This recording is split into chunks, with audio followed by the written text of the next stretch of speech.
Guys, what's up? It's Kathy and I'm back with another process video, and this one is for a previous paper issues crop that went on at the end of April, and I made a few layouts for different challenges, and when I was making them all I videotaped them so that I could create process videos on them later, because I didn't want to have like 5 videos going up at once. I just thought it would be easier on, well, mostly easiest on myself.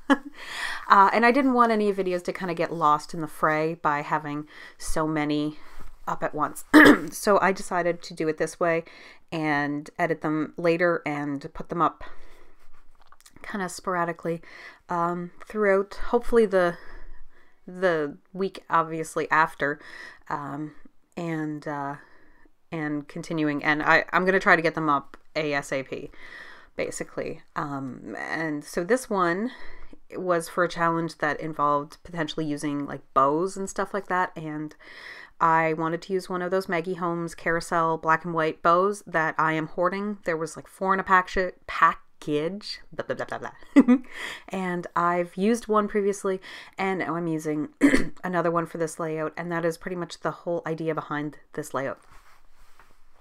So I'm going to use Pink Fresh Studio products, and I think I primarily use Case of the Blahs with some of the other collections that were released around the same time mixed in. I think there was one called Let Your Heart Decide and one called Be You. And I only got bits and pieces of every single one of those collections, just the stuff that really appealed to me, because that's kind of how I shop when it comes to scrapbooking products. I look at something and go, I'm sorry guys, I'm a little hoarse. We were out we just came back from like a family kind of fun night, and I was chasing kids around. So anyway, so I don't buy entire like it's very rare if I buy an entire collection. I have become very picky over what I spend my money on.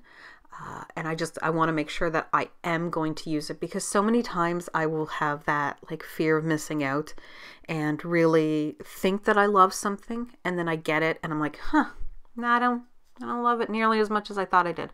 So I definitely look at everything with a lot more scrutiny now when I'm purchasing. So in this instance with Pink Fresh Studio, it was gorgeous stuff. I just knew that I had so much of that type of stuff already that I knew I didn't really need it. But I really did like a lot of the Case of the Blahs stuff. And that's just because it's a little bit different to find something that's maybe not, always just 100% positive. Like that collection focuses a bit more on just, it's not that it's focusing on negativity. It's just that it's, not about having to make everything sound like it was the best day ever, which is great, especially if I'm going to scrapbook stuff about myself, and just like emotions and things like that. So I thought, oh, sorry for that hard S. So I thought this would be the perfect opportunity. I always love doing a big like stroke of black paint, so I did that with my acrylic paint, and that's just cheap Michael's acrylic paint, and I put some crepe paper behind it and some vellum behind the photos as well, and I just didn't want a whole lot of more pattern behind those photos, and that was just to let everything else that I'm going to do stand out. And I'm going to do like just big, the whole rest of the layout is just going to be chunks of ephemera in different places. There's not going to be specific embellishment clusters or anything like that. It's all going to be spread out. I will try to keep like visual triangles in certain areas and stuff like that. And it was really bothering me that, I don't know why, but when I printed out my photos, maybe it was because they were altered in Instagram, that they printed out very off-white. Now I know like white printer paper is not white. It's not as white as white cardstock is, but it was so noticeable. Like it was just really, really bothered me. So I liked splitting it up with that black swatch of paint in the background, because if it was just the pictures on top of the white cardstock, it would be so noticeable and just really off-putting. It still is a bit off-putting. I apologize for continuously coughing and clearing my throat. I do have water here, and maybe I'll take some big loud gulps of water. Oh, try to do that off camera. So I just split it up. I thought that would help it a little bit. I didn't bother gessoing the paper or anything like that. Usually when I'm working with acrylic paint and I'm doing just swipes like I did, you really don't need to, especially if it's a small amount. It dries fairly well. I don't think the paper warped at all.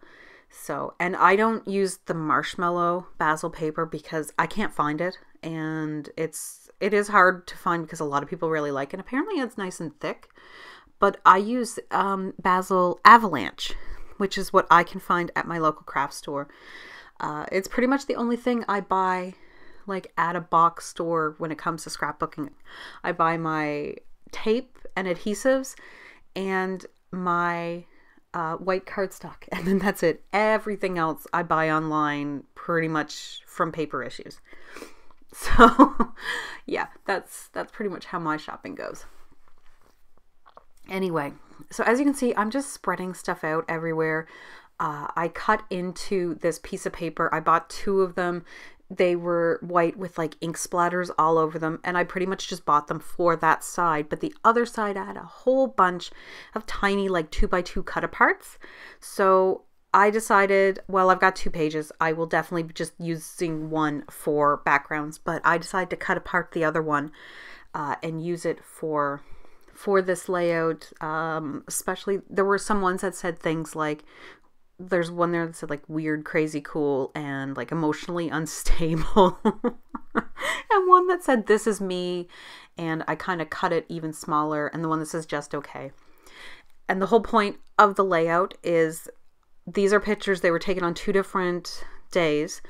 But I went through this phase where I was like, okay, I'm going to grow my hair out because my hair is gray.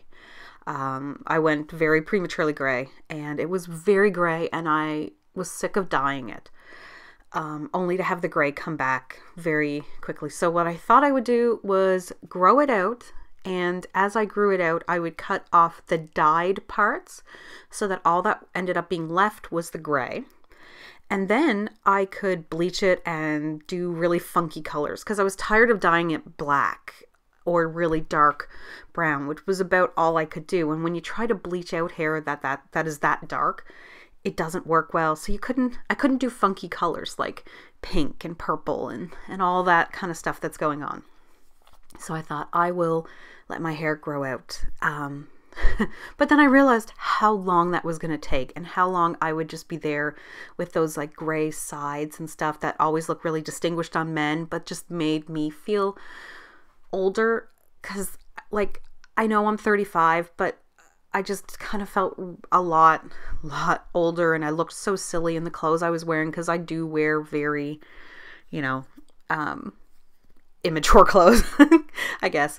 So I decided to buzz myself, and I buzzed all my hair off. Very short, clipped it all off just down to what was not dyed. And that's why I have these pictures, is it's just 2 different times that I was taking pictures of my hair after I buzzed it off. And since then, I have bleached it, and I'm currently kind of a mauvey pink purple, and who knows what it'll be in the next month. I love doing stuff like that. I love playing with hair colors and funky stuff like that. But I did like it with the whole, like, the gray sides and the dark top was really cool too. So I wanted to take some pictures to just be like, oh my gosh, my hair's all gone. Like, it hasn't been that short in a really long time. But yeah, it was just a snap decision. And that's why I liked that thing that says emotionally unstable, because I think you do have to be a little emotionally unstable to go into a bathroom, take your husband's electric buzzer and buzz your hair all off. So yeah. Anyway, I'm putting a piece of paper on the side just to kind of have something going on there. I really liked it. The little polka dots. Very cute. I love those hearts. I'm about to run out of time here. I'm going to put the title, which is very small, in that frame with the yellow backing, and all it says is "all gone," because that's how I felt. And I love all the little sayings like perfectly imperfect, and do your thing, and just like nope. Like it kind of screams what this photo is to me. So the only thing I'm going to have a lot of difficulty with is that paper clip, because it doesn't sit quite right, but I really wanted to bring it in because I wanted a little bit of gold somewhere. So I do end up just kind of shoving it on top of the picture and just leaving it there and not worrying about it. But I brought in some of the epoxy hearts and everything like that, and I just love how it all came together. It just totally works, and I'm really happy with it. I think it's a really fun layout. And I think the last thing I'm going to do is put Heidi Swap Color Shine in black, and then that's it. So thank you guys so much for joining me for this video. I will see you in the next process video. Pictures are coming up. I don't know how much longer I have on this.